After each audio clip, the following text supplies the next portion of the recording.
Let me offer the floor now to the distinguished representative of Bangladesh. Bangladesh, over to you.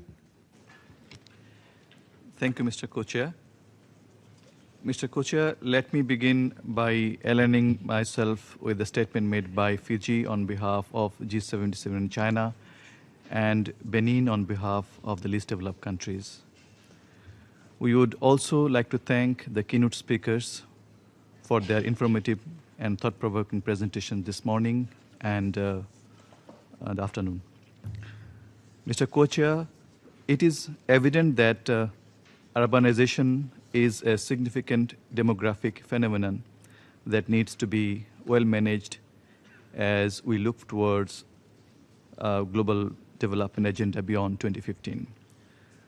Urbanization is also intrinsically linked to the overarching goal of eradication of poverty. When the MDGs were adopted in 2000, most of the humanity lived in rural areas. So urbanization was not a major issue then. We captured it under MDG target 7D, improving the lives of slum dwellers by 2020. The target has already been met.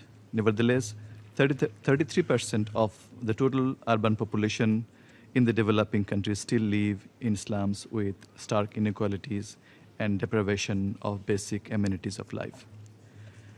Now, 13 years later, half of the global population lives in cities, with 1 billion of urban poor in informal settlements. Also, it is important to reflect that the rural-urban drift occurring rapidly and rampantly in developing countries. As reported, by 2035, all developing regions, most notably Asia and Africa, will be more urban than rural. It is therefore critical to recognize the importance of developing cities that are environmentally sustainable, socially inclusive, economically productive, and resilient. Governments, with the support of the international community, need to step up their slum prevention and slum upgrading efforts. In this connection, it is imperative that we adopt a fresh target on slums under the post-2015 agenda. Specific attention would need to be paid to basic deliverables such as improved access to adequate housing, water, sanitation, energy, and public transport for a safe and healthy living environment. Attention would also need to be paid to broader processes such as enhancing inclusive national urban policies and reducing the rate of increase of urban land cover and urban sprawl, in addition to policies or plans to strengthen urban resilience. Mr. Co-Chair, in this context, I would like to draw our attention to the concerns and priorities of the least developed countries. People in LDCs often lack access to decent and affordable housing and basic sanitation.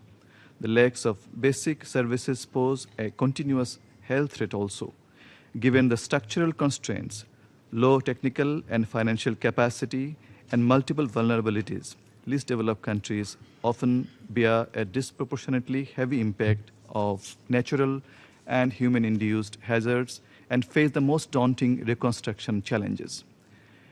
Another important thing my delegation would like to underscore here is that in order to make cities sustainable, we need to strengthen the backward linkage, i.e. urban-rural linkages.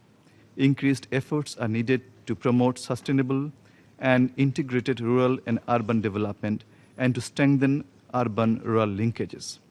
If we cannot develop our rural areas, it will not be possible to achieve or maintain sustainable cities. Here, I would humbly disagree with Mr. Klaus of UN Habitat when he says that it is development that encourages rural people from moving to urban areas. Rather, it is underdevelopment and impoverishment that compels many rural people to move to cities for seeking economic opportunities and jobs. Most often, they end up in the urban slums. No matter how better we plan our cities, if we cannot stop movement of rural people in massive numbers in cities, we will not achieve sustainable cities that we want to achieve. Adequate resources are needed to be mobilized and allocated for the attainment of development goals such as highlighted in the Habitat Agenda, the Millennium Development Goals, and the Johannesburg Plan of Implementation relevant to human settlements, as well as relevant commitments contained in the outcome document of the United Nations Conference on Sustainable Development. Finally, Mr. Co-Chair, we welcome the recent United Nations decision to proclaim 31st October of every year, beginning in 2014, as World Cities Day. The proclamation of the World Cities Day and its subsequent observance and celebration will raise global awareness on the importance of sustainable cities and sustainable urbanization.